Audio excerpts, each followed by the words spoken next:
Buenos días, maestra Daisy Gabriela López Arce. Mi nombre es Osvaldo Rodríguez Domínguez del C4G4. Hoy le vengo a presentar sobre cuáles son los derechos sexuales y reproductivos de las personas. Muy bien, como primer derecho tenemos el derecho a la vida, la libertad y la seguridad. Este derecho garantiza que todas las personas puedan vivir sin temor a que sus decisiones sexuales o reproductivas se pongan en peligro. Tales casos tenemos como por ejemplo los matrimonios forzados y los abortos inseguros. Los matrimonios forzados. ¿A qué quiere dar a entender esto? Por ejemplo, no sé si usted ha visto casos en donde personas, por así decirlo, en la sierra, donde tanto varones como mujeres, los obligan a casarse con personas mucho mayores que ellos. Prácticamente son matrimonios forzados, es decir, sin su consentimiento de esos mismos o sin su consentimiento de aquella persona.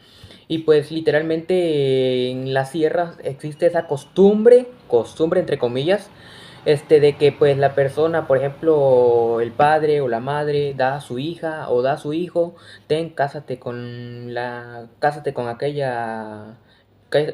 aquella niña, con aquel varón, con aquella mujer.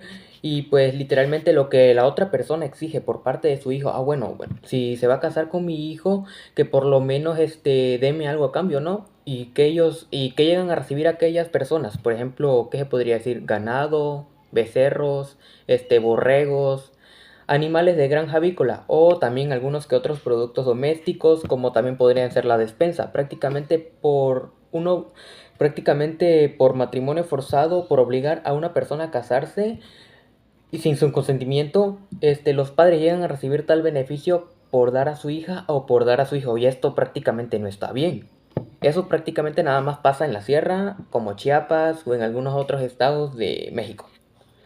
Pero que también son los abortos inseguros. Por ejemplo, llevar a mujeres a que las lleguen a hospitalizar, ya sea que se les complicó el embarazo, prácticamente tuvieron una contracción, una complicación, y el hospital o el centro médico o el centro de salud no cuenta con los suficientes materiales, no cuenta con el equipo médico necesario, incluso no cuenta con las medidas de higiene necesarias y prácticamente operando en ese estado, y pues prácticamente no está bien. ¿Por qué? Porque pueden infectar el área al momento de realizar tal operación. Es decir, por ejemplo, no, que le vamos a hacer ¿qué se podría decir? Una cesárea. Prácticamente podríamos infectar el área si es que llegan a hacer tal acto las personas, o también no llegan a tener la medida de higiene correcta, por ejemplo, en el lavado de manos o desinfección de los utensilios. Podrían ser esos también. Derecho a la igualdad y a la no discriminación. Este derecho establece que todas las personas tienen los mismos derechos sexuales y reproductivos sin importar su género, orientación sexual, identidad de género, etnia, discapacidad, condición económica o cualquier otra característica. Nadie debe ser tratado de manera diferente o privada de atención médica, educación o servicios por estos motivos. ¿A qué quiere dar a entender? Por ejemplo, personas de bajos recursos que llegan a contraer por ejemplo, matrimonio, se llegan a casar, llegan a tener hijos y todos felices, ¿no?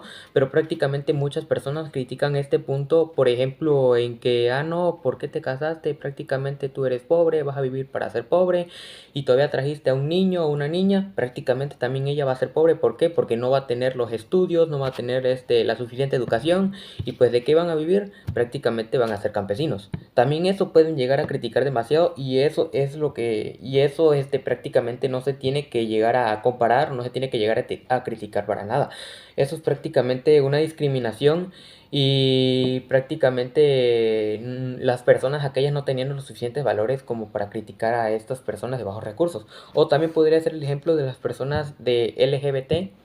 Prácticamente, por ejemplo, llegan a adoptar a niños en orfanatos o en algunos otros lugares, y muchas personas lo ven como que mal y los critican porque prácticamente son personas del mismo sexo adoptando a un niño, y pues muchas personas lo van a ver mal prácticamente. Y el niño, ¿cómo van a hacer? Pueden hacer tal vez trastorno no, pero puede sufrir bullying en la escuela o bullying en algún otro lugar, criticándolo sobre, que tus papás son esto, que son homosexuales, que son bisexuales, por qué te adoptaron, te voy a criticar por esto, te voy a hacer bullying por esto y todo, prácticamente. Bueno, eso fue todo, maestra, ya que prácticamente llegamos al minuto 5 y pues ahí acabó. Que tenga bonita tarde, maestra.